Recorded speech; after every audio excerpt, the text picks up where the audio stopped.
Good morning, Steve. Good morning, Marilyn. It is great to have you back in Greensboro where you belong. And today is Thursday, August 28th. We're here at the Greensboro Jewish Federation meeting with Dr. Steve Mackler for an oral history. Just so you're aware, this project, the Greensboro Jewish Archives and Oral History Project, is co-sponsored as a collaborative effort between UNCG's Library, Department of History, and Jewish Studies program. And this video will be produced and will show up online at the UNCG website. So we're delighted Great. to have you with us this morning. Thank you for asking me. Thank you. Thanks for driving over from Chapel Hill. So Steve, we're going to get started with your sharing information about your early years and the early years of your family. So tell us about your parents, their family, your siblings. You know, where did they come from, your parents, your grandparents, and when did they arrive in America? My mother was born in New York City. Her parents were from Lithuania. And then she grew up in Reading, Pennsylvania. My father was from the Bessarabia region. And after the 1903 pogrom in Kishinev, my grandfather decided to leave. So I'm not sure if they had some relatives in Philadelphia, but they wound up arriving in Philadelphia in 1906. And that's where they lived. Then they moved across the river to Camden, and then in the First World War, my father fought in France in the First World War. My father was 45 years old when I was born, and my mother was 40. But anyway, so after he came back from France, and they came here with nothing, so they started, like a lot of people did, collecting scrap. And this was scrap textiles, I guess junk, I'm not sure what it was. But anyway, it evolved into importing burlap and jute bagging from India and Pakistan, and that's what their business was.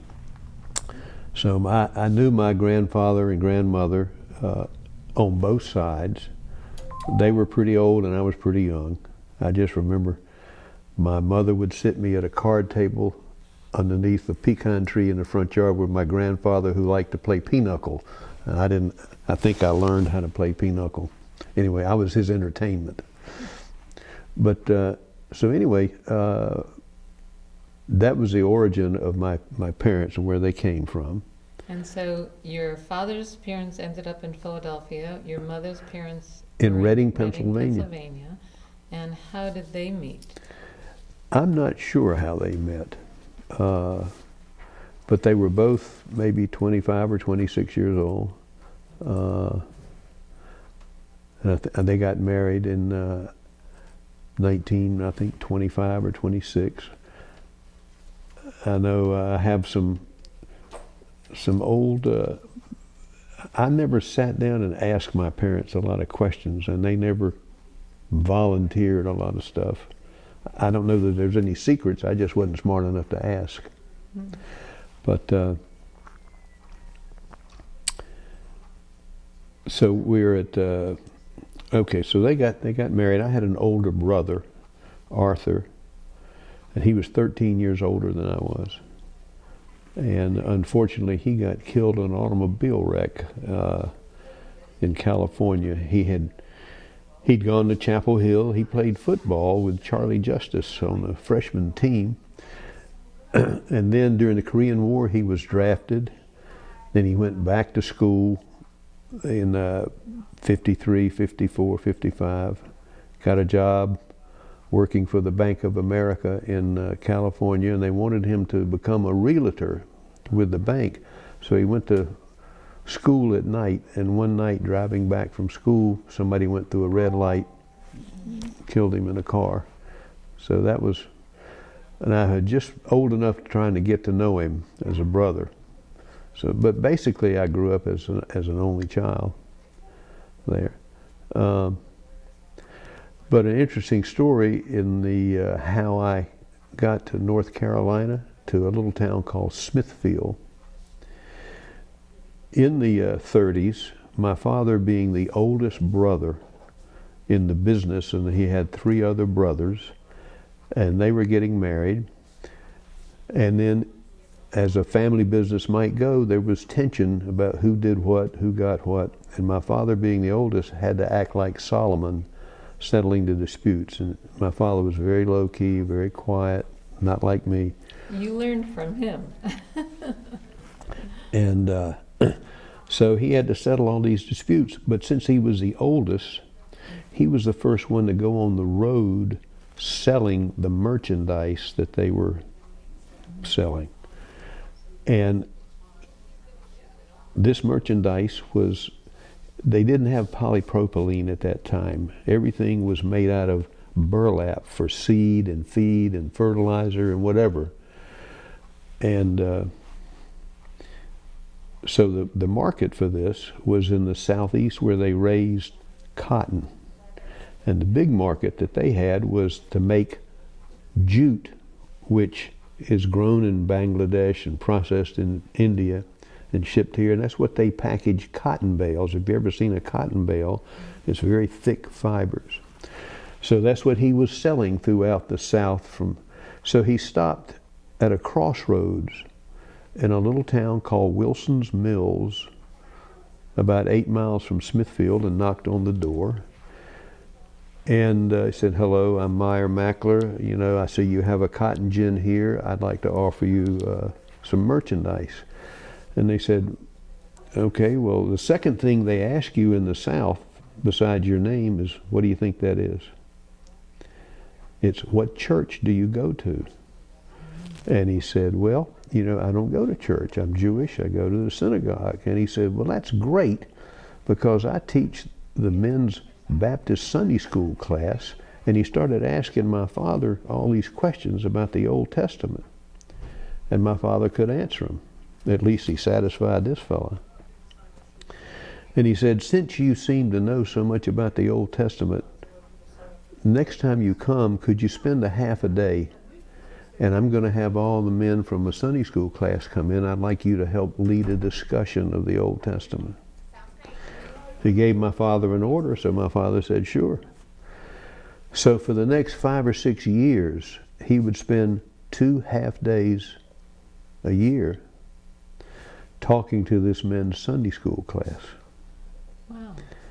And somewhere in like 1935 or 36, he said, "Meyer," he said, "I own everything in this town.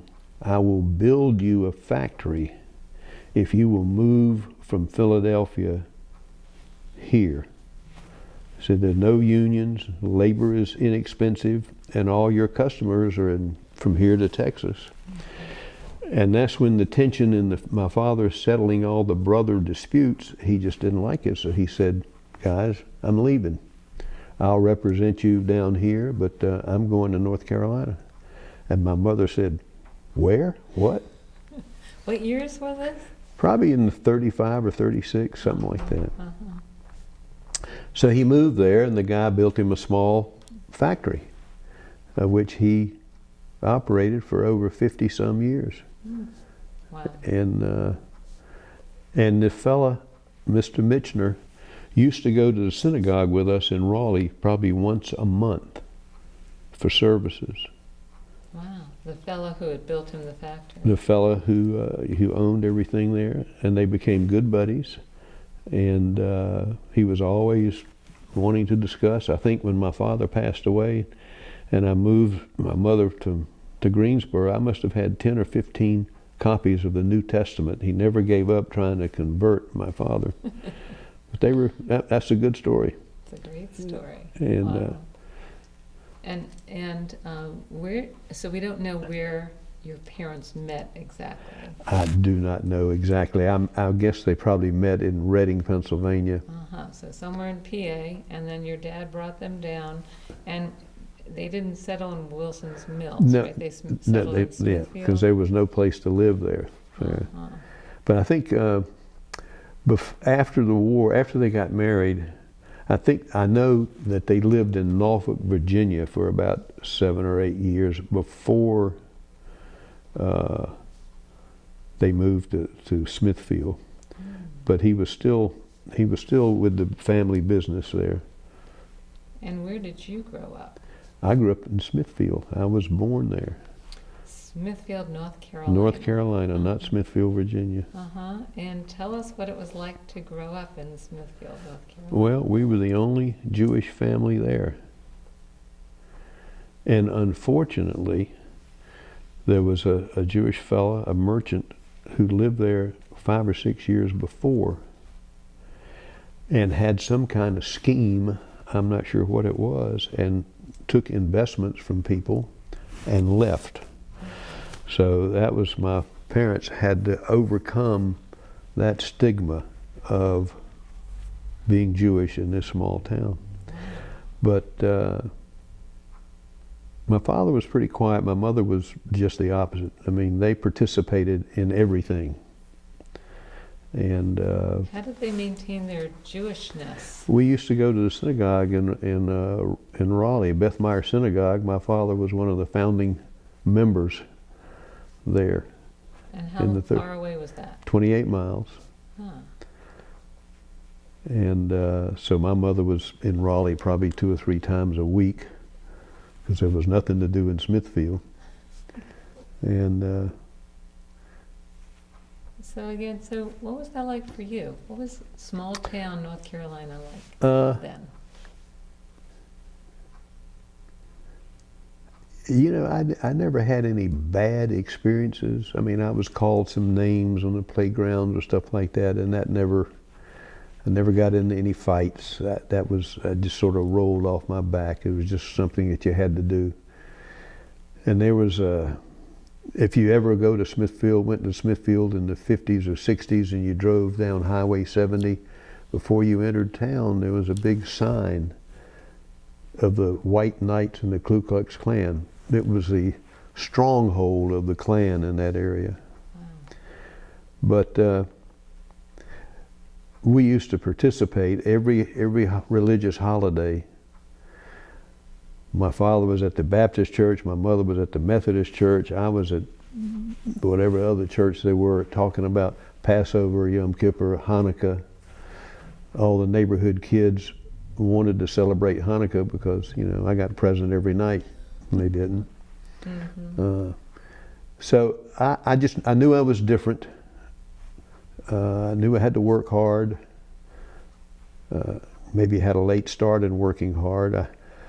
In high school, I had a wonderful English teacher. In my freshman year, she sat me down and she said, "Steve, most Jewish people are smart. You better get with the stick." So that meant I had to do something. But she was very nurturing. There were about 100 kids in our class. And where'd you go to school? Smithfield High School. That was it. It was a great, you know, growing up. You could leave the house, you could walk in the woods, you'd come back 3 or 4 hours later. Everybody was safe. Everybody knew who you were. You couldn't get in trouble because everybody was the policeman there, so to speak. It was great growing up there. I couldn't wait to leave to go to college. Because I think a couple of times, I'd gone to Philadelphia or New York on different trips or stuff like that. So I knew there was a different world, and I just wanted to see it. So you maintained contact with your relatives in Philly? Oh, yeah. In Reading? I used to tell people that I was from Raleigh because every kid had to memorize the capital of each state, and I didn't want to have to explain where Smithfield was. So in 1971, I'm going forward a couple of years, I was in the Navy in Machu Picchu, Peru. And I'm talking to a fellow from Japan. And he says, well, where are you from? I said, well, I'm from the States. Well, where in the States? I said, well, I'm from North Carolina. He said, well, where? So that really irritated me a little bit. So rather than saying Raleigh, I said, I'm from Smithfield, and wanted to see his reaction. And he said, that's where the Ku Klux Klan sign is. And this guy had never been in the United States. Wow. The power of the world press. I was just so embarrassed. Anyway, I deviated from the story. Anyway, you brought us ahead a little bit, but I'm going to return just for a minute. Yeah. So it sounds like your family was involved in Raleigh in the synagogue, and were there home rituals that you celebrated on a regular basis? You know, my mother, off and on, well, mostly on, tried to keep kosher. My father and Saul Levine from Burlington used to have trucks where they used to deliver stuff. So they would go to Norfolk or Philadelphia or whatever, and they would get kosher, whatever it was that people ordered. And my father would help distribute it east, and Saul Levine was west. I remember stories like that. I remember talking to Saul about that. And but it wasn't a strict, if I remember. I mean, we never had any treif in the house. We had sets of dishes and all this stuff. Treif meaning non-kosher. Right, right. And what about Shabbat? You mentioned the holidays earlier. Yeah, you know, we'd go to Raleigh. I mean, well, from the time I was 8 till the time I was bar mitzvahed, my father had a driver pick me up from school at 3 o'clock, drive 40 minutes to Raleigh 3 times a week, to have a Jewish student from NC State try to teach me Hebrew and prepare for the bar mitzvah. So that was 3 days a week. Then Friday night, going to Raleigh for services, which we did religiously. And then Sunday morning for Sunday school. So that was a big commitment. It was a big commitment, and I think I probably, I wish I could have remembered most of the stuff that I was supposed to know. But that was it. That was it. Wow. Bar mitzvah there. And were there parents, or, well, were there any relatives? You mentioned Kishinev in 1903. Were there any relatives that actually stayed in Eastern Europe, Russia? I don't know of any, and I tried to research records, and most of the records were destroyed in the Second World War, were sent to Russia, and I've tried some genealogy, but not in depth, and couldn't find hardly anything. But there are a lot of people with the name Mackler. In fact, there was a newspaper in Moldova called the Mackler, which means the traitor. So I guess they adopted that name. What I know from my father, but that my grandfather was a grain merchant or grain trader. And there were quite a few Macklers in Philadelphia, which must be related somehow, but I've never done a genealogy or anything like that. Never too late. I know. Was there a connection of your family to Israel? There may have been some cousins, but I never knew any names or anything. And what about just the creation of the state and the importance of Israel to your family? I remember the little blue box sitting on the kitchen counter for money for this and for that. My mother was involved in a lot of that. They were strong supporters. B'nai B'rith, Israel. My father and mother used to love, from the 40s and 50s and 60s, maybe 30s, I.D. Blumenthal started Wild Acres. And every summer they would have like a week-long retreat, and my father loved it because he could go there and talk Russian with the other folks. But they loved all the lectures and all the getting together. Did your dad also speak Yiddish? A little bit, but I never grew up. In fact, I just read a Yiddish book. There's a woman where we live who teaches Yiddish at Galloway Ridge. So she gave me the textbook. But what I enjoyed most was all the jokes. I didn't learn. They're wonderful. I didn't learn. Yeah. Wow. But yeah, but they were strong supporters of Israel and of Jewish themes, and then they would send me, we didn't have BBYO, so we had the North Carolina Association of Jewish Youth, which would meet every summer in Hendersonville, NCAJY, Oh. and that was where all the Jewish kids from the small towns would get together. How many were you? God, it must have been 100 or more. That was every summer for like a week or longer? For a week. Uh-huh. For a week in Hendersonville, I remember that. And what did you do there? I just remember the parties. I remember some of the guys playing poker. I'm sure there was organized stuff, and I don't remember everything in detail. North Carolina Association of Jewish Youth. Uh-huh. And I.D. Blumenthal from Charlotte area. He was from Charlotte? I.D. Blumenthal was from Charlotte, and he's the guy from Wild Acres. Right. Yeah. Right. Huh. Which still exists to this That's right. day. Yeah. Have you been there? Not yet. One day, hopefully. They still have it going on. Mm-hmm.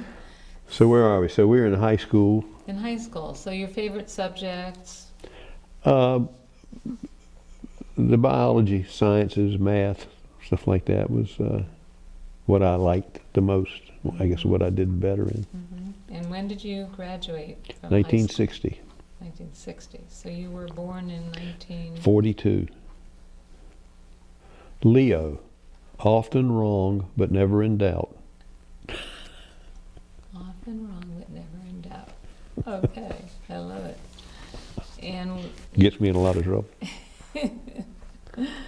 and tell us about your transition from high school to university. Well, my high school coach sat me down and said, Steve, it's different there. There's a lot of people going to try to influence you. There's a lot of socialists, a lot of communists. You got to be careful. He was talking about what? Let's talk about Chapel Hill. Chapel Hill. Okay, but you... That just sort of rolled off one shoulder and the other. But my experience was it was like going to a different planet. How so? Oh, it was just so many different people from different aspects of life that I'd never met. And it was great. It was interesting, exciting. Mm-hmm. And what was your major there, and why did you choose it? I took my major was in sociology, and the reason I took that is because I thought that would be a little easier balancing all the science courses that I had to take. So you knew you were heading into the science. I thought I was interested in healthcare, and I had a hometown dentist who was great and very nice, and I liked what he did, and I have just good memories. And I'm jumping forward for a few years, but he was one of the founders of the dental school at Chapel Hill. So he wrote a letter of recommendation for me and said, Steve comes from a fine Jewish-like family, or Christian-like family. Christian-like family, because there was a lot of discrimination in the 60s in medical school and dental school. It was better after the Second World War, but it still existed. Anyway, so back to college. So I made it out in 4 years, and then spent a year working with my father, seeing if that was the business or whatever. And that was when polypropylene was invented. And he said, I don't think the future is good. I don't think you should think about going into the bagging business, burlap business. Was he right about that? I don't know. I mean, there's still people that do it, but I don't know how successful they are. I haven't kept up with it. But they still grow cotton, they still bale it, and there's a market for it. I don't know that I would have wanted to come back and live in Smithfield. I wanted to get away, see what was different. So you studied and chose the sciences after sociology. I love the course of social psychology. I thought it was great. And other things, but at that time it was like, for me, maybe I wasn't the smartest kid in the block, but it was to punch this ticket, punch that ticket, do this, do that. Rather than the journey, it was the destination. And so your destination was dentistry. That's right. That you chose that, you think, in college, or had you chosen it before? I think I chose it. It was a seed. I think I chose it maybe the junior, senior year in college. And did you go immediately from Chapel Hill into dentistry, into dental school? Yeah. Well, there was a year 1 year gap. between. Yeah. Uh-huh. I did So that. you were living in Smithfield and applied to dental school. Right. And that's when your hometown dentist wrote the letter of recommendation talking about you as a fine Christian-like Isn't that member something? of a family. Interesting. I would love to get that letter out of the archives at the dental school. I've never asked about it. I don't know if they keep all those admission records and files. Maybe I'll go back and ask about it. That would be wonderful to add to the collection. And any memories of what school was like as an undergrad and as a dental student in terms of being Jewish? Hillel was important. I joined a Jewish fraternity while I was there. Much to the chagrin of Mutt Evans. Mutt Evans, he and my parents were good buddies. And he was the mayor of Durham. And my brother was the chancellor of the TEP fraternity, the president. And I was supposed to be a legacy. But some people that I liked and knew were going to this other fraternity. And he called me up, this Mutt Evans called me up and really gave me a hard time. So what was the name of the fraternity you chose? Pi Lambda Phi. Pi Lambda. Most of the people from Atlanta or South went to ZBT. Most of the people from New York went to TEP. And most of the people from North Carolina went to Pi Lambda. Leonard Guys, and there's a whole group of these folks that were all Pi Lambs there. But they were before me. But anyway, so it was a good experience. And then after about 2 years, I got tired of all the craziness of the fraternity and left it and moved to, I lived in a fraternity house. And that was fun.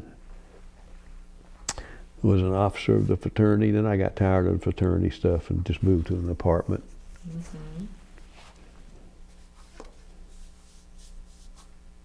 Did you like Chapel Hill? Did you enjoy it? Love Chapel Hill.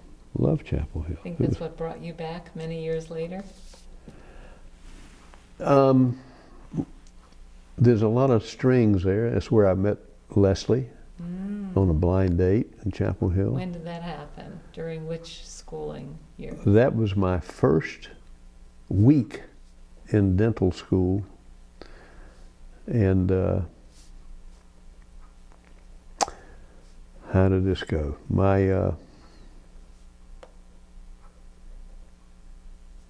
I had a date and was double dating with a roommate, and my date called up like on Tuesday and sounded like she had the flu or something, terribly sick, so she couldn't go out that Friday.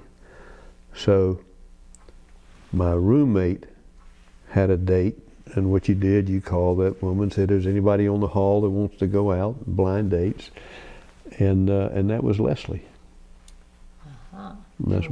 That's where we met. Was she in school at the time? Yes. It was the first year that undergraduate women could go to Chapel Hill if you weren't a nurse or a PhD student. You had to go to UNCG. You couldn't go to Chapel Hill. What year was that? 1960. I think it was 1964, 65 era.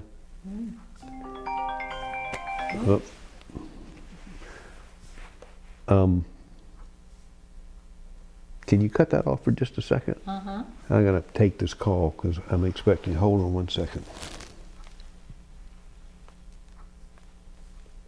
No, that's not the call I'm expecting. Okay. So. You couldn't go to UNC if you were a woman, but that was the first year. Right. Unless you were a graduate student or a nurse, there were certain categories, but you couldn't apply from high school and become a freshman. And so what was Leslie doing? Leslie went to a small college in Washington, D.C.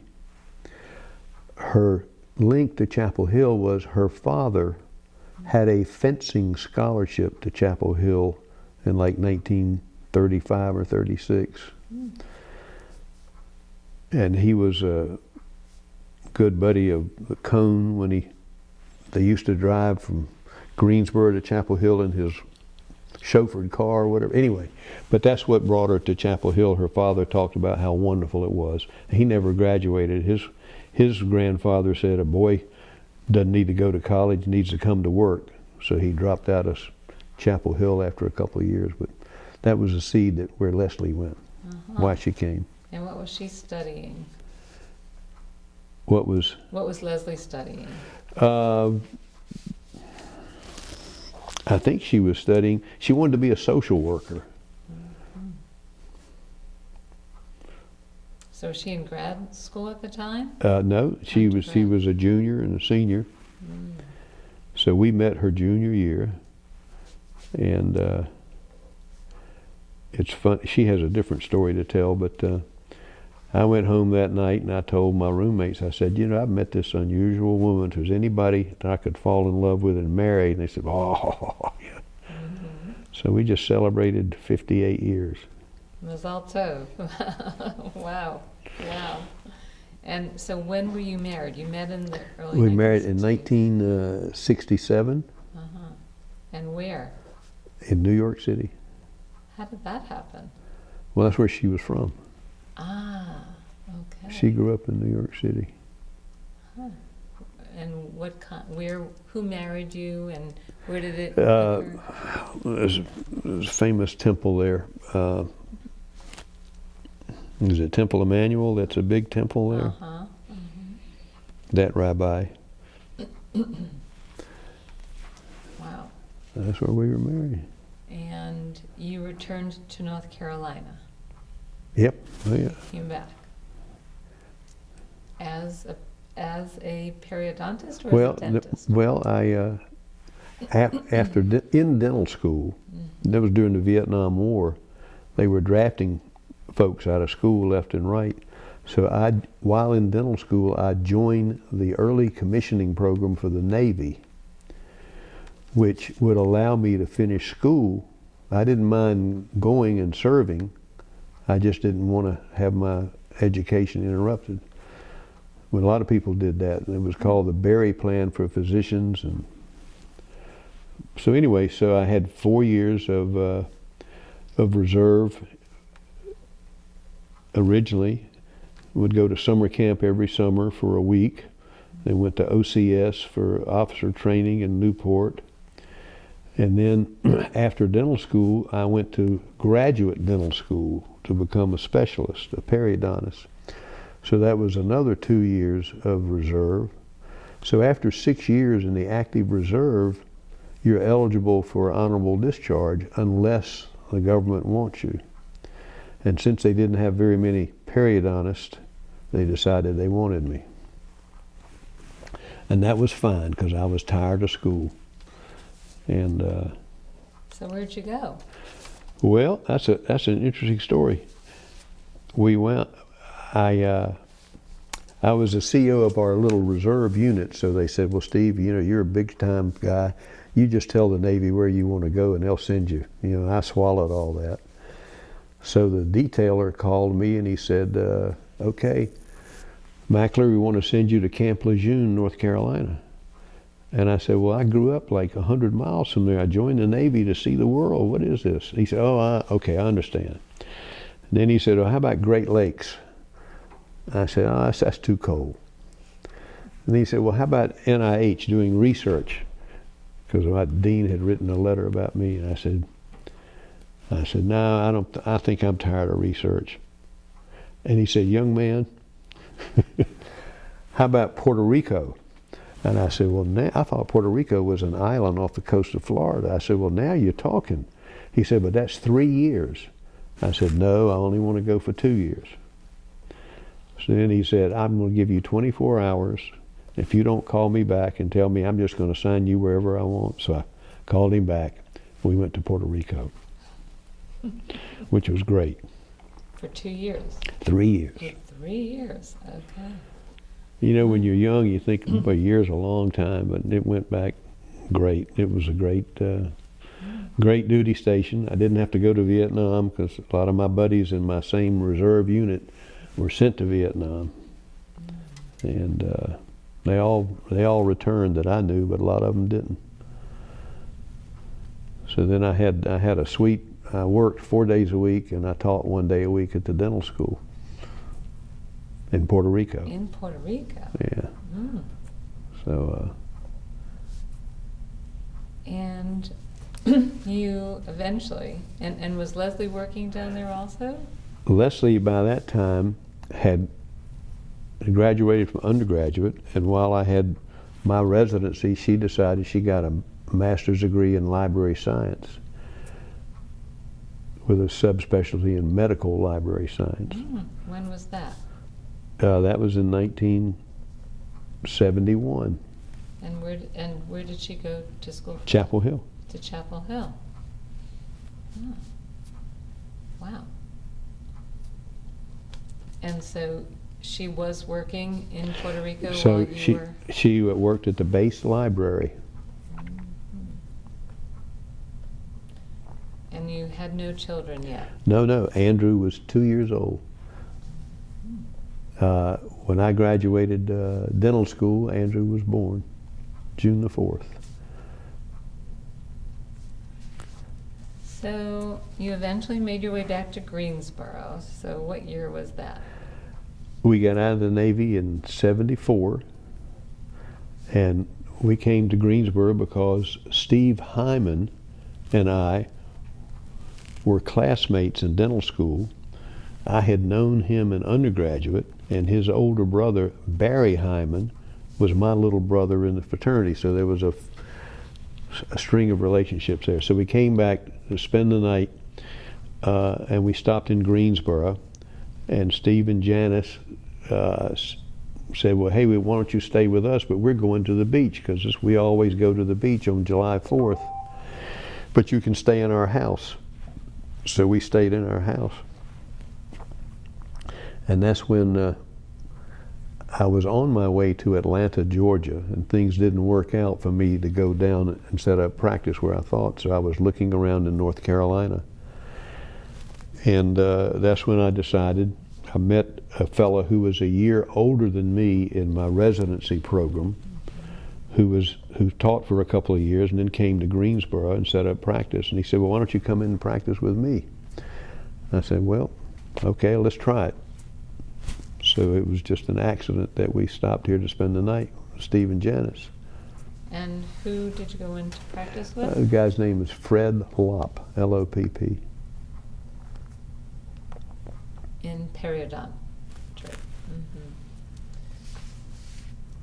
So I'd like to, and you were a periodontist here in Greensboro with different partners along the way. From that year, from 1974-75 up until 2000 and... Well, I retired, I think, about 6 years ago, so when is that? 2018, 19, something like that? Probably 17, something like that, yeah. Uh-huh. And during the time that you were working and after you were working, I know you've been very involved in the community and in many different organizations. And we call it in our questions, leaving a footprint for life.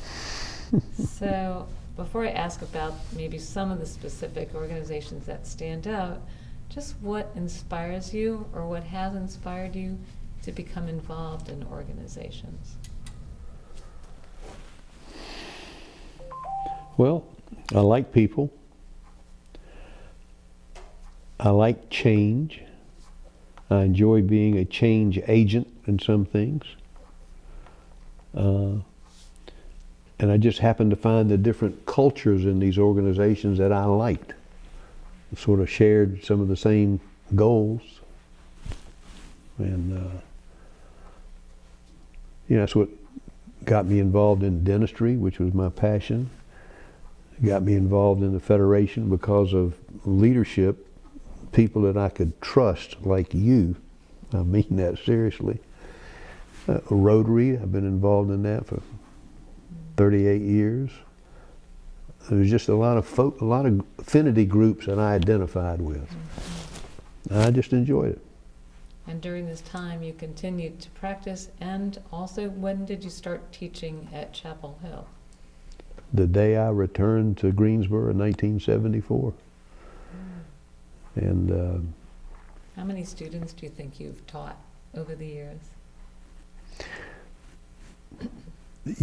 What I would do when I taught, I was full-time practice here, but one day a week on a Friday, I would go to Chapel Hill, and that was my day of teaching, and I did that for many years.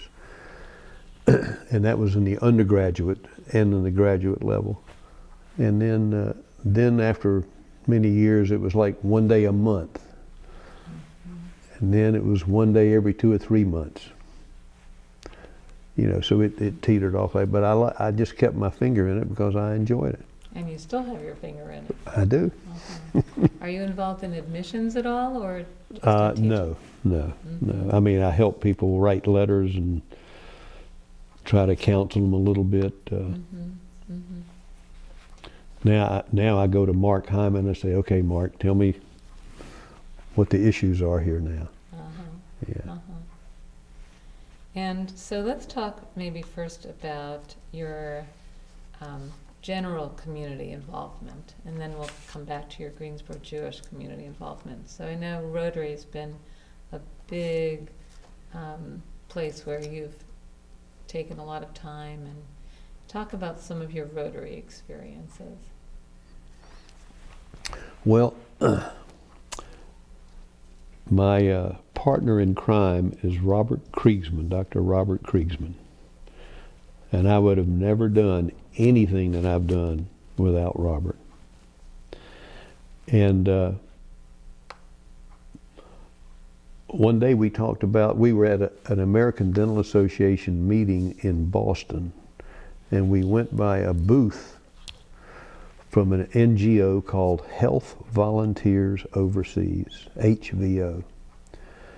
And they said, if you'd like to volunteer, we have like a boot camp of like 5 days at the University of Arizona, and it's taught by all these ex-Peace Corps volunteers that are in healthcare. You might want to go to this course, and then you can see if you'd like to participate.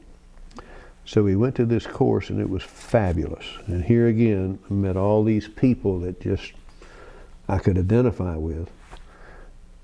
And we signed up, and we said, well, okay, send us someplace. And they said, okay, we're going to send you to the jungles of Brazil, 800 miles up the Amazon River. And we said, fine. And we went for a month at a time, so each of us would leave our practice for a month. And I could do it because I had a partner. And he was a dentist? And he was a general dentist. And he had some partners off and on, but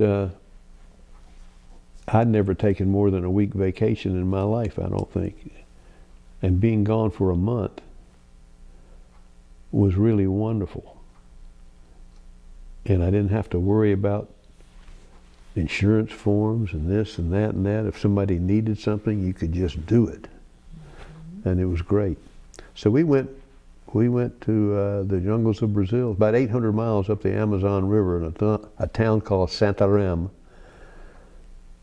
The only way you could get there was to fly. I mean, there were dirt roads, but no highways. We did that for 3 years in a row. In that same location? In the same village. And then where'd you go beyond that? Well, then I don't know how people get our names, but somebody said, we know you're coming to Brazil, and we're only about 600 miles away in Bolivia. Would you come there and help us do a program? So now, you ask about joining different organizations. Mm-hmm. At the same time we were in health volunteers overseas, mm-hmm. we were members of Rotary clubs. Mm-hmm. So somehow the Rotary Club in Cochabamba, Bolivia, knew we were coming to Brazil, and they said, come over here. We want you to do a needs assessment, a site visit, because we have a lot of street children and we want to try to develop a clinic. Can you help us develop a clinic? So we said, sure. So we took an extra week. We got off the airplane, and there are all these young people joining us saying, where's all your equipment? We said, what do you mean? They said, well, we've got appointments for you, a child every 15 minutes that you're supposed to examine.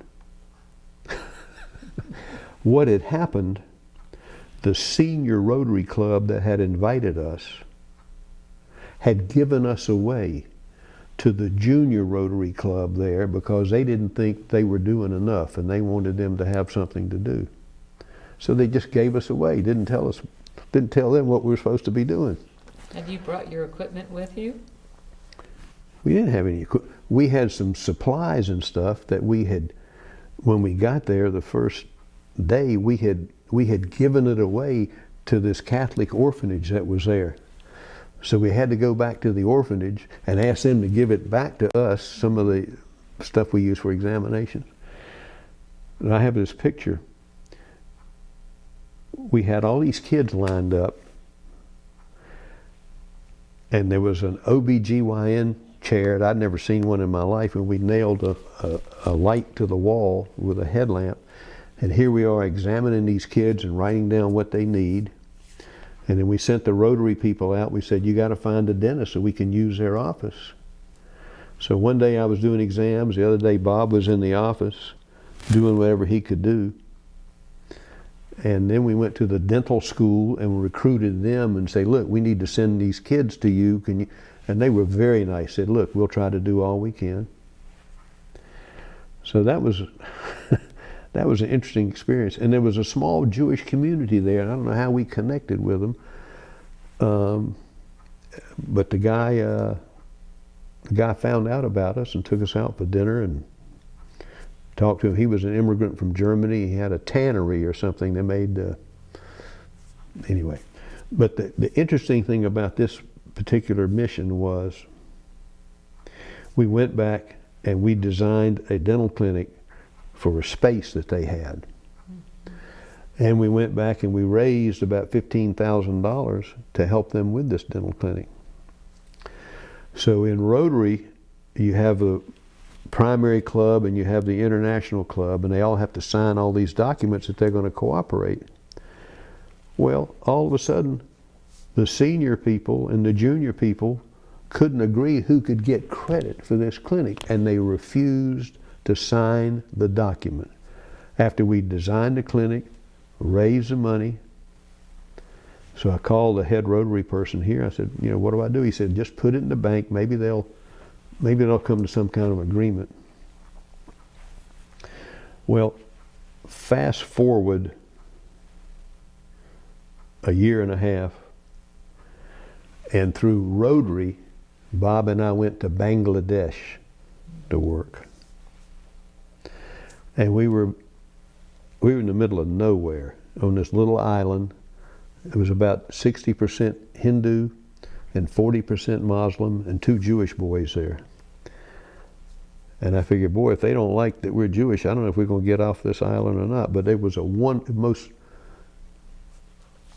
most invigorating cultural experience I've ever had in my life, is talking to the imams, going to weddings, doing this, watching them solve civil problems where somebody's cow ate somebody's grass. It was just a great experience. But going back to Cochabamba, Bolivia, the fella who had the little village where we were staying in Bangladesh said, Steve, help us build a clinic. I said, oh no, not again. And I said, well, I'll think about it. And about a month later, I get a phone call from this big-time Rotarian in Oklahoma whose wife had succeeded us in this village. And she was a nurse practitioner. And he went with his wife. And he had the same deal. The guy said, help me build a... So he called me and he said, this guy wants to build a dental clinic and a health clinic there. What do you think about that? I said, I got $15,000 for you that I can give towards this Rotary project, because these people in Cochabamba hadn't decided to do anything. To fast forward, there is now a $450,000 health clinic in this remote island of Bangladesh, because these people in Cochabamba couldn't do anything and this other guy got it done. So I have many stories like that, but that's one of the things about international volunteering and networking that is just, and a little later I'll tell you another one, but anyway, I'm talking too much. No, you're not. That's what we're here for. That's what you're here for. So you may not have gotten these remote experiences during your Navy experiences, but you certainly got it later on in your professional life. All right. And I know that you went back to Bangladesh at least another time or two or more. Well, we went to, between Bangladesh, and I'm getting this all mixed up. Also, I'm working with the American Dental Association to help them, because there's dentists all over the country that say, I want to go here and do this, I want to go here and do that. And a lot of people, it's tourism, they don't want to do any work. So the committee at the ADA is supposed to vet all these programs. So one of my first girlfriends at Camp Young Judea in Hendersonville, where I worked going back to my college years, married a fella who was in the diplomatic corps, and he was stationed in Zimbabwe. And he said, well, Steve, why don't you come to Zimbabwe? We need this and that. So I wrote a grant for the American Dental Association, said, let me go and do a site visit in Zimbabwe. And they said, well, okay, we trust you. So I went there and did the site visit, and we wound up starting a program that I directed it for 3 years, where we sent dentists from all over the United States to Zimbabwe for 3 weeks to volunteer and work. Now, I got sidetracked here. Okay. Anyway, so from Zimbabwe, then we went to Bangladesh. And while I was working in Bangladesh, Leslie was working in Bhutan, because this same organization, Health Volunteers Overseas, wants people to come and teach. That's what they did. And that's what we did in our other places too, mainly taught and worked. So Leslie, I have to brag on her, was invited by the government of Bhutan to come and help set up the first medical library in the whole country. And I was working in Bangladesh at that time, so at the end of it, I went to Bhutan, spent a couple of days with her. And that's where I have this big slide that I use in my lectures. It shows my own individual amoeba, because I came down with amoebic dysentery, which was no fun. And I know that not only Robert Kriegsman, but David Altman joined you in Bangladesh? that was, yeah, when David Altman, who was great, found out that we were going to Bangladesh. He said, I'd like to go. I said, that's great, come on. So he said, now, I'm not going to spend the whole month with you there, but I want to interview this fella who started the Grameen Bank, the individual empowering women to do small businesses. But anyway, David was unbelievable in that the first week and a half we were in Bangladesh, David would run every morning in the village, and all these kids started following him when he would run.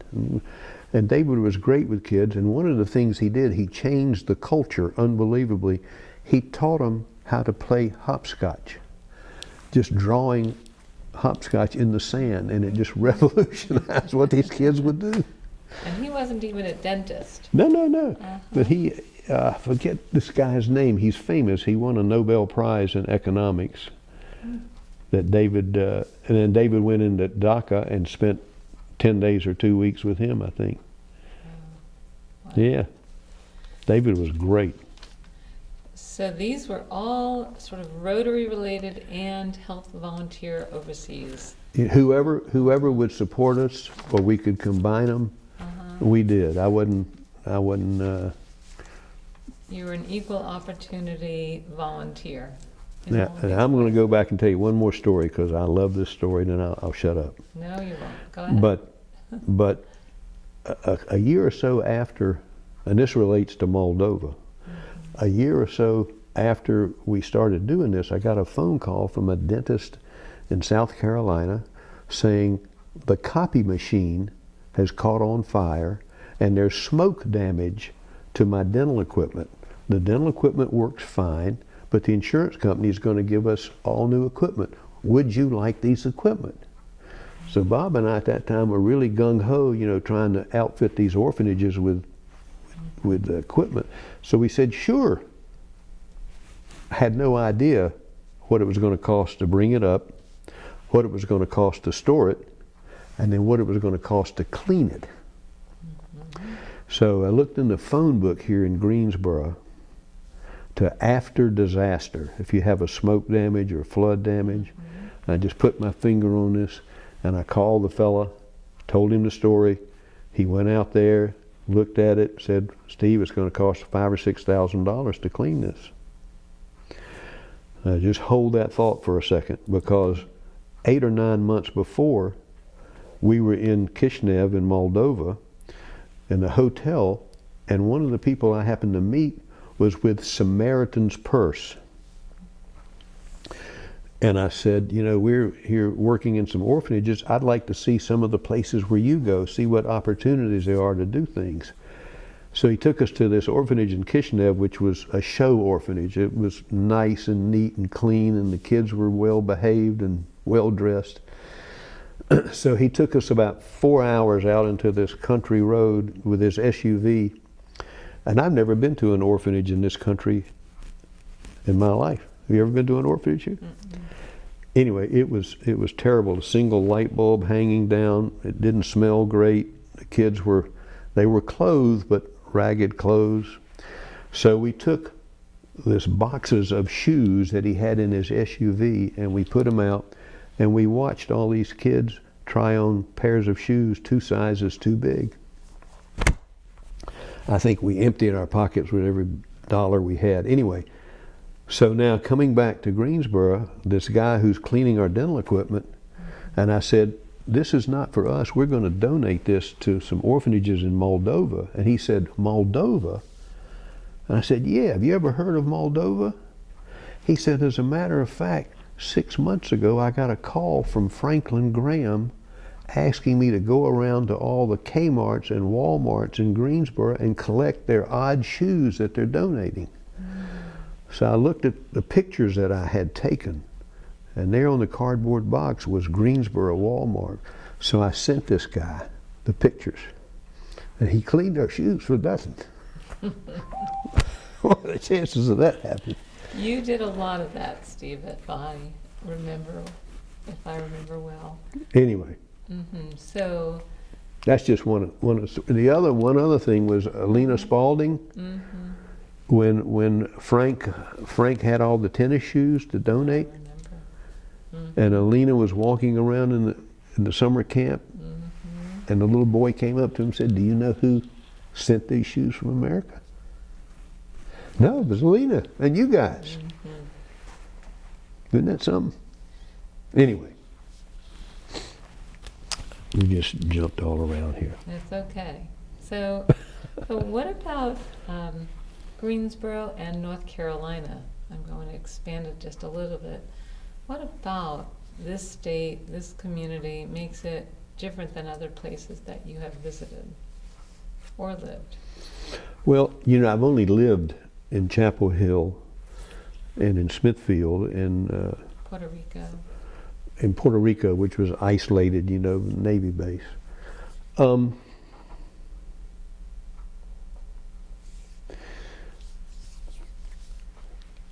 I liked the people that I met. There were a lot of what I would call role models, a lot older than me, that I thought that they set the goal, the stage, and I remember being Ronnie, red hair, Jewish Family Services 50 years ago. Ronnie Zoll was her husband. Kuche. Ronnie Kuche, yeah. Got me involved originally in doing a survey or something for the Jewish community. And that was a couple years before you came. When did you come? 1988. 88?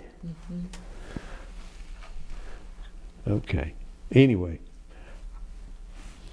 Ronnie and other people like her that I worked with, I thought were great. And just the people that I've met. But the bottom line, as far as me working with the Federation, was there was a trust relationship. If you volunteered to do something, you knew you had support. And that was the most important thing right there. So let's go now to, because you are sitting purposefully planned here in front of one of the walls here at the Jewish Federation, the Greensboro Jewish Federation, that has a map of Moldova. It has some photos from summer camp. It has a picture of the entrance to Kishinev. It has something called the Belzi book, the flag of Moldova, and some of the articles that appeared, and a wall hanging from Moldova. On another wall are some other pieces as well. So tell us about the Moldova partnership with the Secretary of State's office in North Carolina. How did that evolve? And then we'll go from there to the sort of the Jewish pieces and beyond. Well,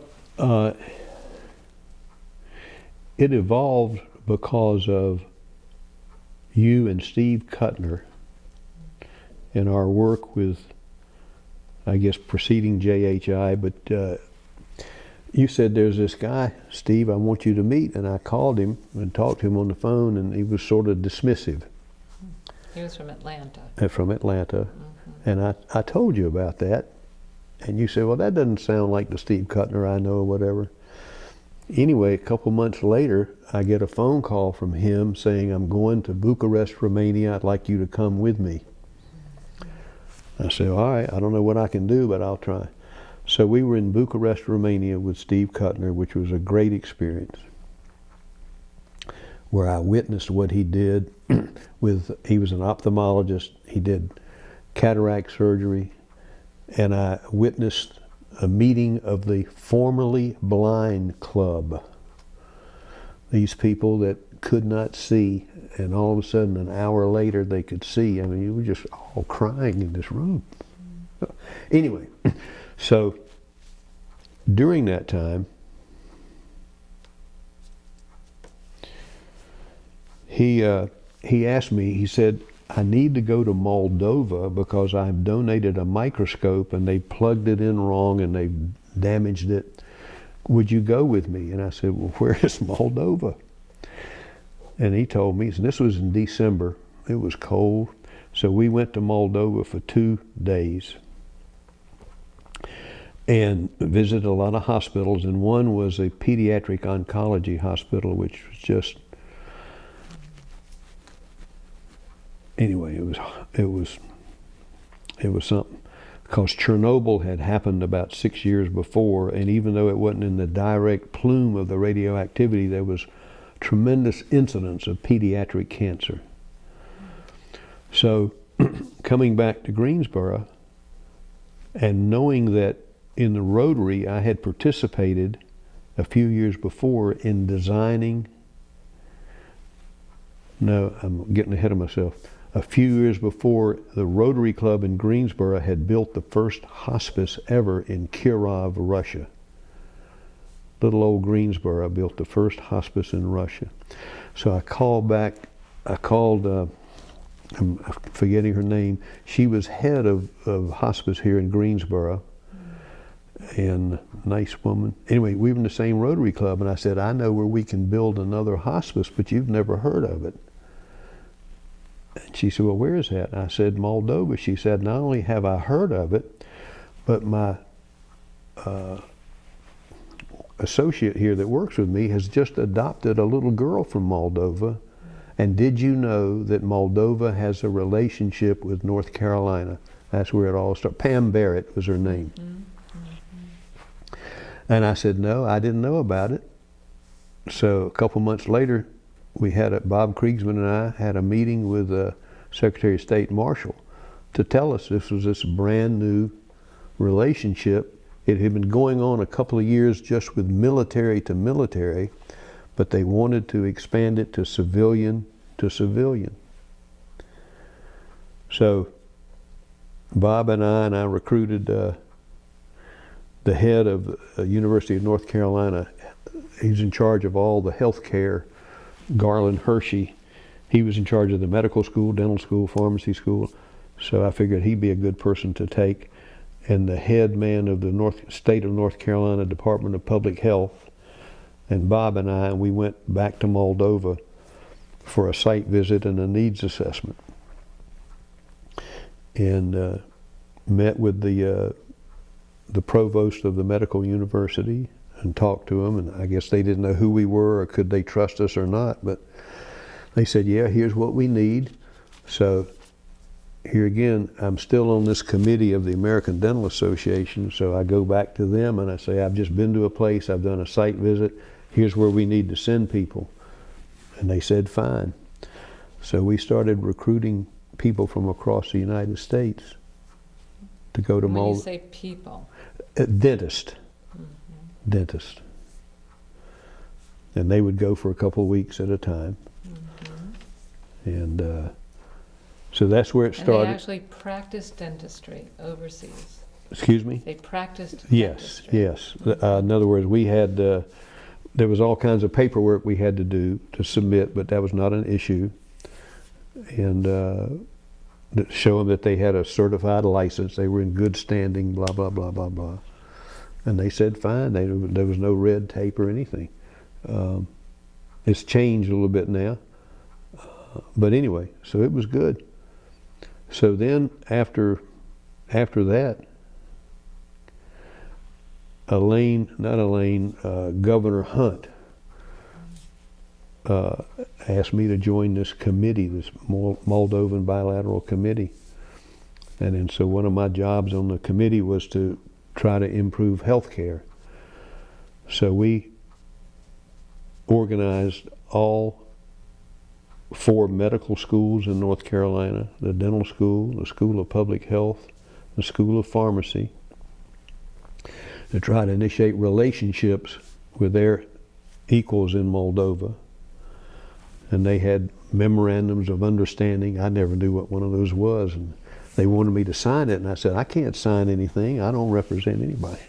Anyway, so we got it all done, and over the years, we just celebrated 27 years, but we have brought students and faculty, and we've sent students and faculty from all of these institutions over. And then the first physician we ever sent was a pediatrician from Bowman Gray.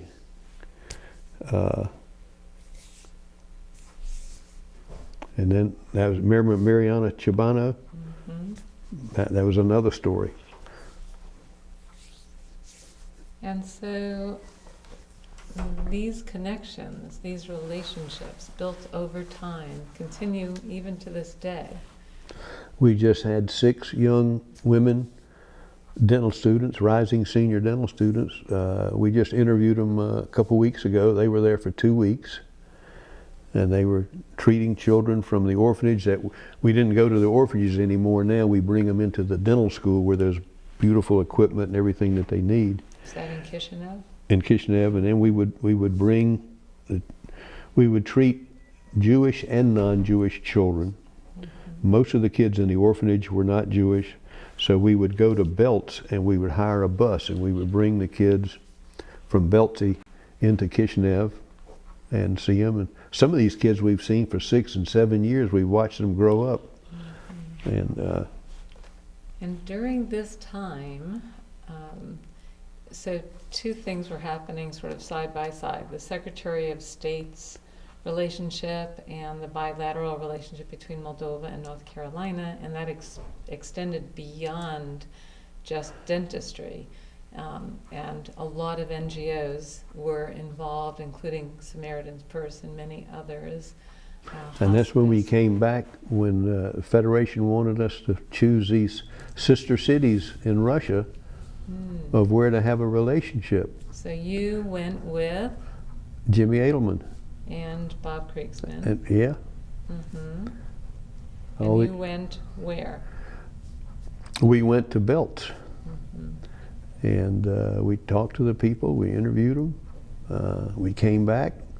We said, we think this is, since we already have this infrastructure between North Carolina and Moldova, this would be a natural to nourish it and let it grow. And I guess the Federation Board said, okay, sounds good. Mm-hmm. So I think that's where it may have started. That's where it started. And you also became involved through Steve Kuttner and the Jewish Healthcare International. So let's go back and step back for a minute, and then we'll come back to Beltsy. So Jewish Healthcare International, JHI, that Steve Kuttner spearheaded, that you and Jim and maybe Bob became involved. Well, I think my part of this was using the framework of how health volunteers overseas existed. So we presented that, and I think they pick and choose some of the things from there, you know, how to do that. And with JHI, they paired an American with an Israeli. And they went together into a third country. We would go to Israel first to learn how to work with Israelis, and the Israelis worked with us, which was great, and that was about 2.5 or 3 days, and then we would go to the different countries where we were supposed to go. And where did you go then? Was it just Moldova? No. Oh. Did you go to Odessa for some reason? Yeah, I've been to Odessa, and I've been to Latvia, and I've been to Marilyn. I can't even remember all these. Not been to Ukraine. Mm-hmm. Well, that was Odessa. Yeah. Did not go to Belarus. I think other people may have gone there, but I didn't. Yeah. And then it expanded to beyond dentists. There were other physicians, and also. Yeah, it didn't just start healthcare. with dentists. It started with the all kinds of medical folks. Mm-hmm. Yeah, which was great. Mm-hmm. And then people wound up coming from South America. Maybe somebody from Australia one time, a Jewish physician. It was wonderful, and it was great because we'd go and do all this continuing education, which we love to do, and barter that or leverage that for the people to come and provide pro bono care for the Jewish citizens in these communities. You know, when someone says, "Well, I've made a difference in the world," they might be speaking about you, Steve Mackler. I feel good about what we've done. Mm-hmm. You know, there was one more story where this Lubavitch rabbi that I'm still friendly with to this day called me out of the blue. Here again, I don't know how he got our name. And when we were going to Kishinev, he said, you know, I write grants for the Department of Agriculture, and I get millions of dollars every year of food surplus that I sell, and then I use the money to start a feeding program throughout the Jewish communities in Ukraine. And I have written a grant to build a healthcare clinic. I said, well, Rabbi, what do you know about healthcare? He says, I don't know anything. That's why I'm calling you. I said, I don't know very much either. Anyway, so Kriegsman and I went with one of my Rotarian buddies here, non-Jewish, and we went to Ukraine, to Dnepropetrovsk, which is not right near where they're fighting. And we saw the facilities where the building they were going to buy. We took measurements and all this stuff, and we came back and we designed. You know, I didn't design it. I called the people from the dental supply people and the medical supply, and they have people that said, "Sure, we'd like." I mean, they just loved the opportunity to do that. And then the rabbi said, "Look, not only do we have to have a clinic, but I need some trained people for this clinic." He says, "I have money. Steve, I want you to recruit you and Bob to choose 2 dentists, and I'm going to pay for them to come for 6 months to Chapel Hill if you can get them admitted there." So we brought these 2 students over here for 6 months. And what I remember, I took them and I put them one in one family and one in another. And the first day of school was like January the 2nd, and it was an unbelievable snowstorm. And it's like the second time in history that the university was closed, and nobody told these students, and they walked about 5 or 6 miles to the dental school to find that it was closed. But they said it was nothing. We're used to walking in the snow. Did you ever meet these students? Maybe during the years. I don't remember. Wow. And so you now return here to Beltsy. So you and Jim and Bob Kriegsman, you went to go visit Beltsy, Moldova as a potential connection for the Greensboro Jewish Federation as a twin partner. And I think when you came back, we had a wonderful board meeting at which you you 3 presented. Also found out that the city of Greensboro also had a connection with That's right. Kishinev, right, a district in Kishinev. And so what happened with that Beltsy connection? Apparently the Federation Board decided to create that connection with Beltsy. And then what became of that? Where did it go from Well, there? I think the Federation decided the best way that they could use the talents of the Federation was from education and to see what it was that Beltsy would like the Federation to do. So I think the Federation met their demands as far as education, so a summer camp was begun. Mm-hmm. And that was wonderful. A lot of educators and teenagers, everybody went, and you went multiple times. It was great. Mm-hmm. And over your left shoulder is the Beltsy book that Irene Cohen and Shelley Weiner and Linda Fleischman put together with stories in it from both Greensboro and from Beltsy. Stories and photos and artwork. And a Jewish community center was eventually built there, and a computer center, library, everything. Computer center. Right, so it really became quite a It was an integral part of that community to help revitalize it. Mm-hmm. Yeah, I can visualize it right now walking into it. And you went many times. I've been for the past 27 years. It was great. I know how to get around the Frankfurt airport, the Amsterdam airport. Yeah,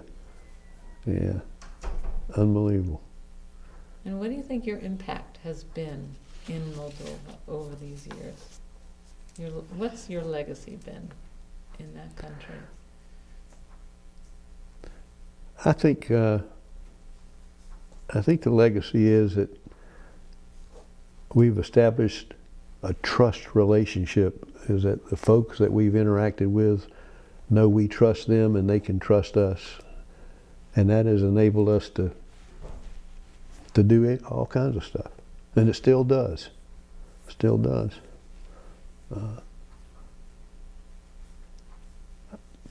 We just happened to meet the right people, and we just clicked, I guess. Mm-hmm. And not just on a local level, but you also Yeah. met ambassadors from the U.S. to Moldova and from Moldova to the U.S.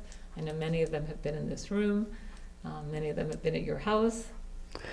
And some were just in our house a couple of years ago. We've got a whole new generation of leaders that we've been bringing over, and yeah, it's been great. And another thing we haven't talked about through Rotary and through Moldova, you know, if you're a patient of mine, you got to be careful in between when I make you numb and when I start asking you questions, because I say, do you have a passport? And if they say yes, I say, how would you like to go with me to Moldova? And that's how the nursing collaboration started about 16 years ago. Speak about that.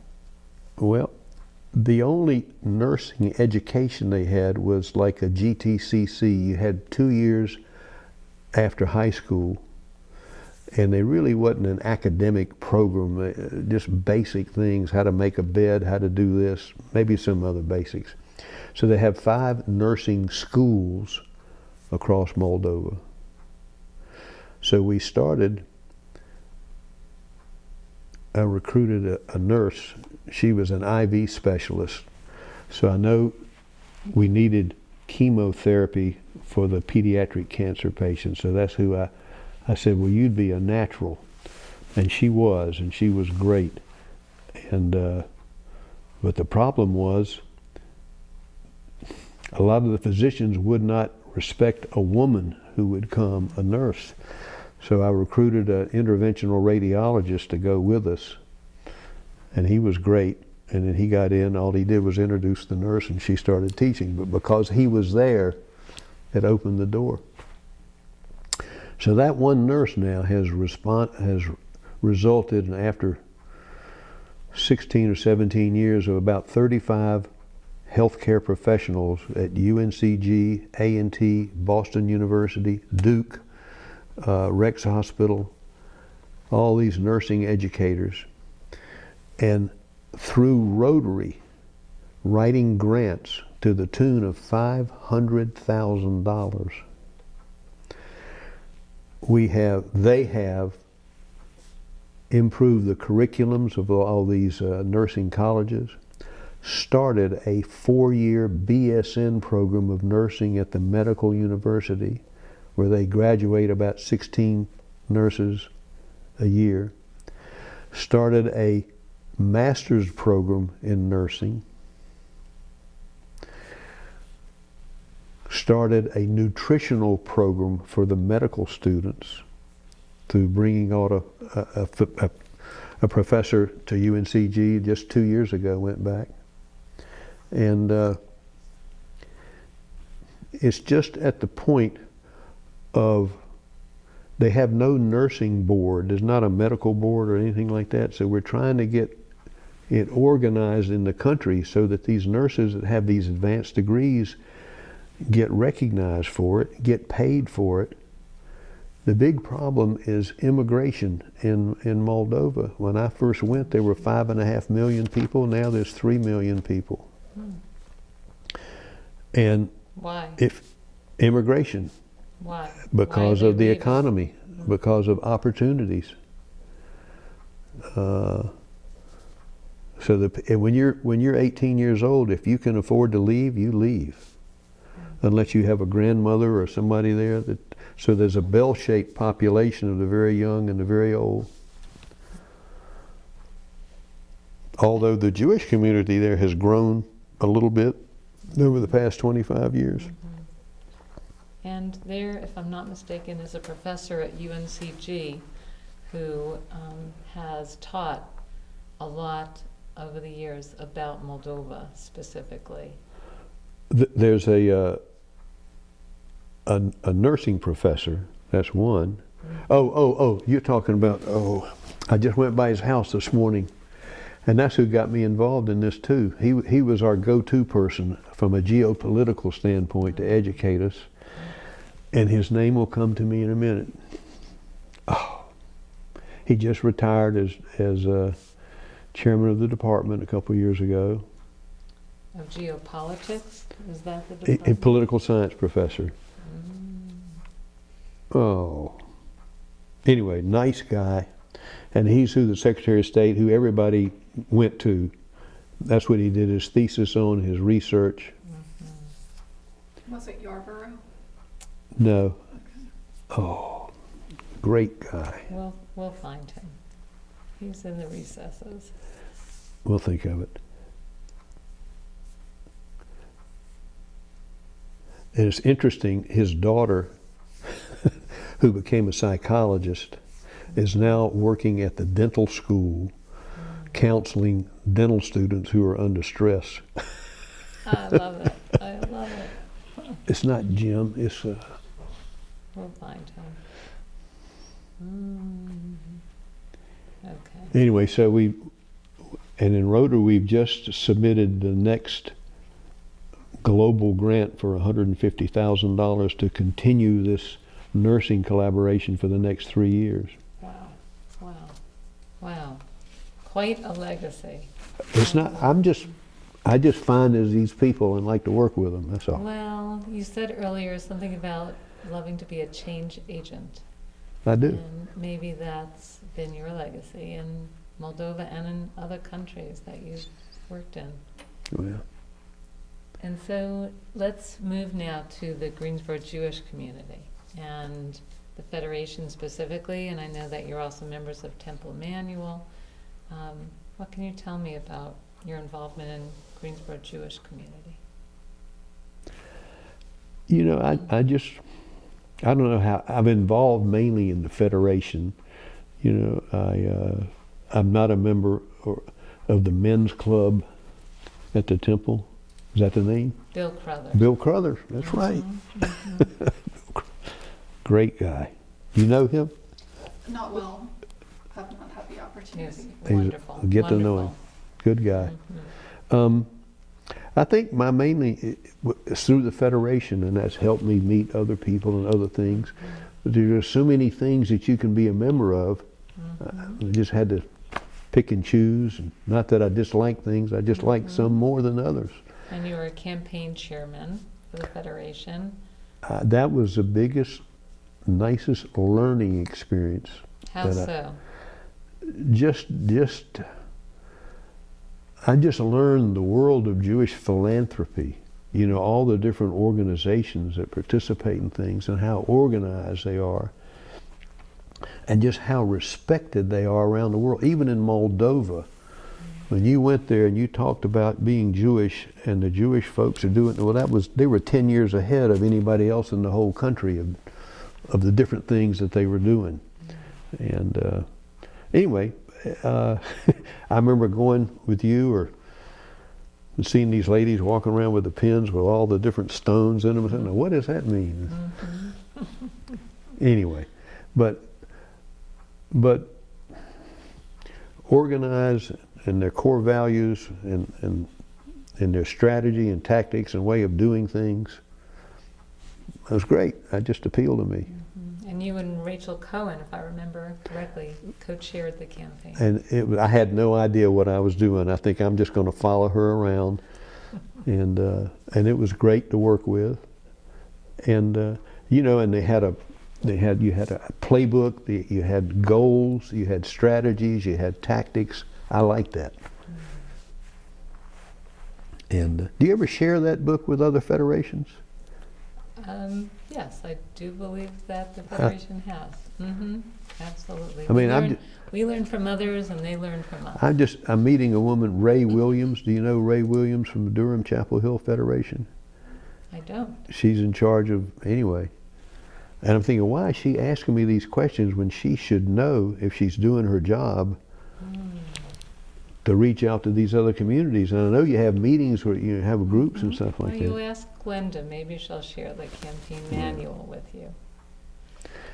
But I remember having to write that thing. Who is our? She doesn't work here anymore. Deborah Kensing? No, not Deborah. Who was the African American lady? Diane Hines. Diane Hines was just wonderful. Wonderful. Yes. I mean, if you volunteer to do something, you have all the backup. Yeah, yeah, It makes it fun. yeah. She was great. Just great. Yeah. So I guess Andrew went to B'nai Shalom up until the 6th grade or whatever it was. And so, speaking of philanthropy, which we've been speaking of a lot, how do you describe your family's philanthropic goals?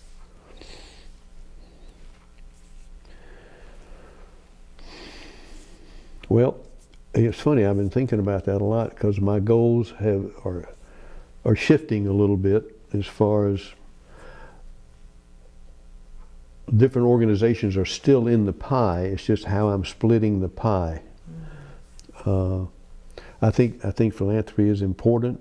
I've tried to encourage Andrew and Susie, and I know they do things. And I'm very fortunate. And if it'll make a difference in different projects, that's what you do. Mm-hmm. And are you, is your family involved in every organization that you support? No. Leslie says, this is your deal and this is my deal. No. And I say, fine. I mean, she supports it, but I say, come to Moldova. I want you. She's never been. She says, that's your thing. She would have a good time. Mm-hmm. In fact, Burton Horwitz's wife has never been to Moldova either. Yeah. He just got awarded the Order of the Longleaf Pine, among other things, but Moldova was one, and his leadership in the Raleigh Jewish community, among other things. Wow. So I picked up the phone and called Burton about 22 or 23 years ago. I said, I need a pediatric dentist because he said, great. He just signed right up. Wow. Wow. So, Steve, how has your identity been shaped by your career and your nonprofit work? I think maybe a little too much my identity is my profession. I love it. I miss it. Maybe that's too much of my identity, but I've had a good life. I've enjoyed it. I think some things have suffered. Maybe I've spent too much time doing some things and not enough time with other things like family or the time with family. I don't know. That balance is hard to regulate. Well, speaking of family, it's interesting that your association with Steve Hyman sort of in college, right, post-college, came around. That's right. Can you talk about that? Well, our son, let me see how this goes. I just remember when Andrew was born, Steve and Janice, we were all still living in Chapel Hill. They came over to wake him up and to hold him and everything. And then we have a picture when we moved to Greensboro when Andrew was about 4 and Susie was 3. And we have a birthday party of both of them sitting next to one another at the train station or something and they wound up getting married. And Susie was living in Atlanta and had moved to Atlanta, and Andrew went to Emory in Atlanta. And I said, Andrew, Susie, you remember Susie? Yeah. But they weren't really close in high school. They were a year and a half apart or whatever. I said, she doesn't know anybody. How about just calling her up? And I think he had a girlfriend or was just on the end of a relationship. So next thing I knew, they were dating. Then the next thing I knew, they were engaged. Now we're proud grandparents of 3 grandchildren. Mm-hmm.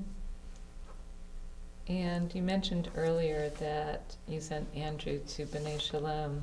Can you talk about the importance of raising your child, Andrew, and your grandchildren Jewishly? I wanted them to be aware that they were Jewish and the heritage that they had, and really wasn't strict. I just wanted them to expose it to it. And I sent him to Jewish high school in Israel, and they went for he was big in Boy Scouts, and I wanted him to go because I I think in 1985 I came back from a mission in Israel, and in the back of the plane were all these young kids from high school in Israel, and I interviewed them.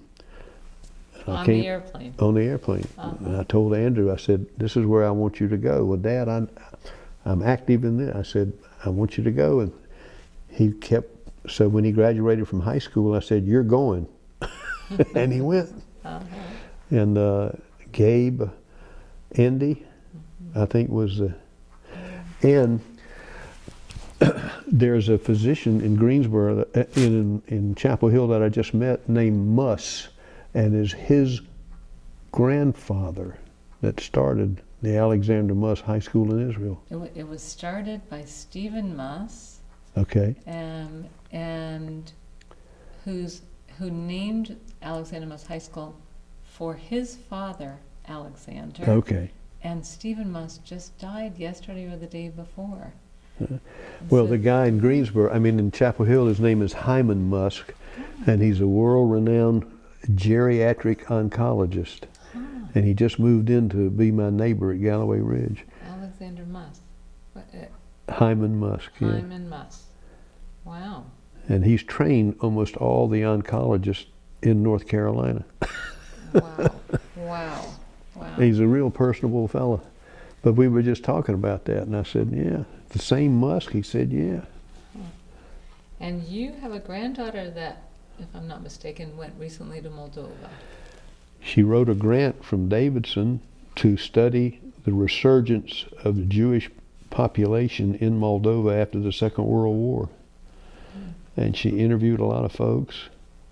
She had a great time. In fact, she submitted an article, I think I sent it to you, that was published. And she went to, there's a little village called Pepin, which is where I think my grandfather immigrated from. We're not sure. But anyway, and the third year I was working in Moldova, the Jewish community took me to this little community and told me the story of the massacre of the Jews in 1945, and told me the story that the last surviving Jew in like 1950 had commissioned a statue to commemorate the slaughter, and the Soviet Union's made them take it down.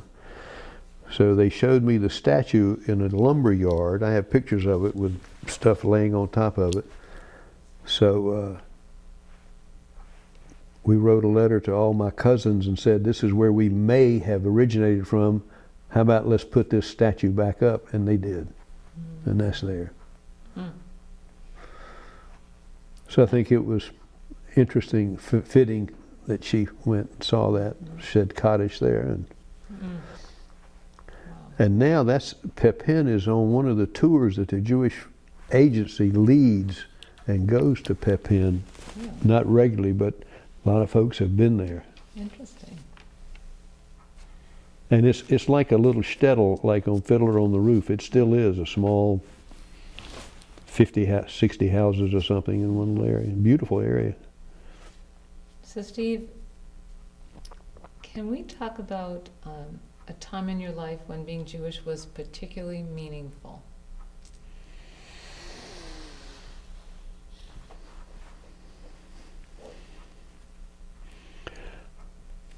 I don't know, one of the emotional experiences was first time standing on the Wailing Wall in Jerusalem and just thinking of all the history, and that I'm somehow a little part of that.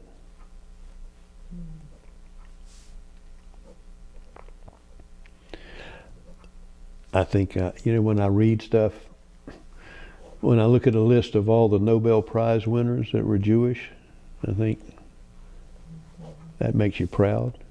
I'm proud of the country of Israel. I'm not proud of what's happening over there right now. I really detest it as far as the politics. I'm embarrassed. I'm ashamed of it. But overall, I'm proud to be Jewish. And what about a particularly challenging time to be Jewish?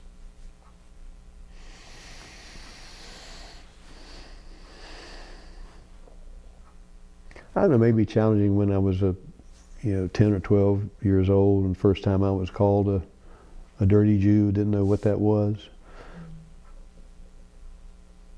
But really, through my life, I haven't felt any great amount of discrimination.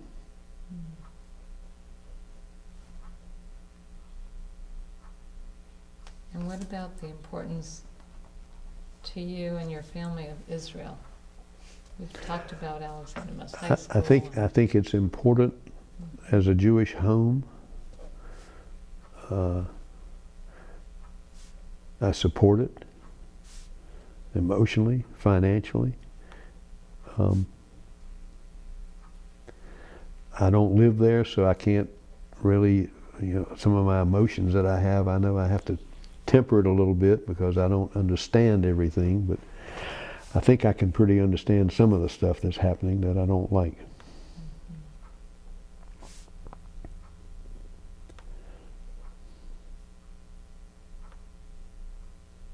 Over the years, has Israel played a role in your life in any way? You said you went on some trips over there. I think it just reinforced the pride of being Jewish. I don't know that it's played a big role.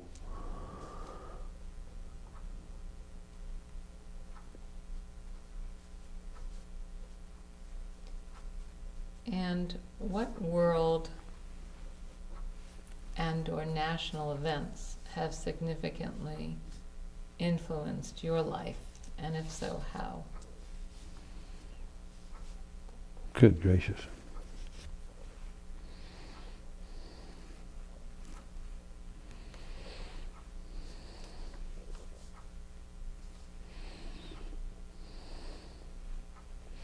I don't know, Marilyn.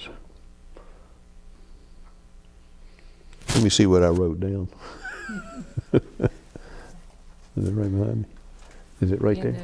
It's back behind. It's interesting. Your family had come from Belarus, which became parts of Moldova and Ukraine, and you sort of also came full circle that way. Right. Bessarabia, yeah. All because of pogroms that your family left.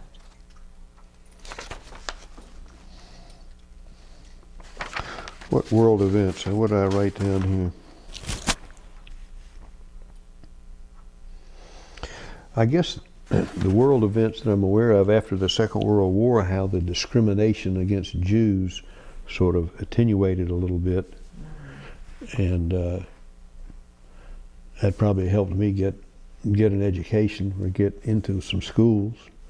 What else do I have written down here? The world event that I'm worried about now is our current government and how it's destroying so much, and it's going to take generations to recover from what's happening right now.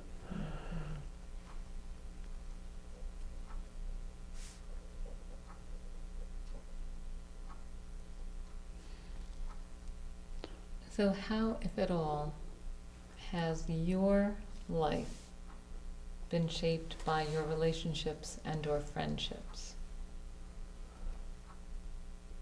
Oh, I've had some wonderful, wonderful relationships and friends, and from all over the world. In the World Trade Tower, I got emails from all over the world that I keep up with people, and just the friendships that I've made.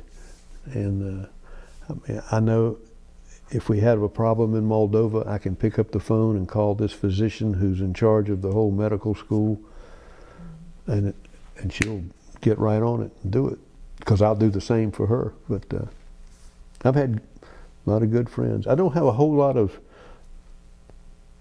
close friends now. I have a lot of people that are friends, maybe 3 or 4 people that I are really, really close with. And I don't worry about that because that's fine with me. And I've had a wonderful relationship, wonderful life with Leslie. A lot of tension, but that's what makes life. And who have been your role models, and what is it about them that you have admired? Well, I will tell you, you're one of my role models. And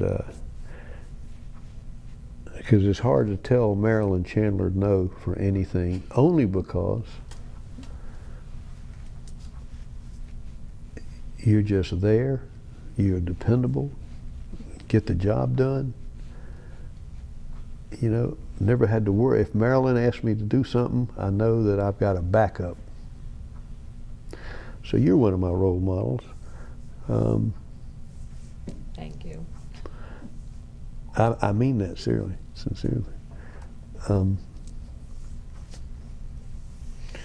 I don't have any great people standing out there. There's a lot of people that each one have different characters, different sets, qualities. And at the end of the day, what gives meaning to life?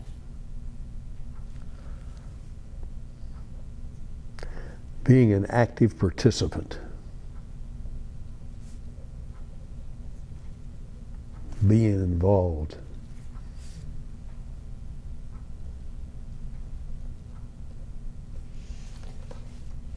And we don't have any more formal questions, but is there anything that you would like to add No. that we haven't asked you about? No, I think I'm scattered all over the place, and I'm sorry for not being organized, but No, it's been great. It's been a great. lot of stuff. Mm-hmm. So thank you for asking me. Thank you. We've so enjoyed our time together with you. Thank you, Steve.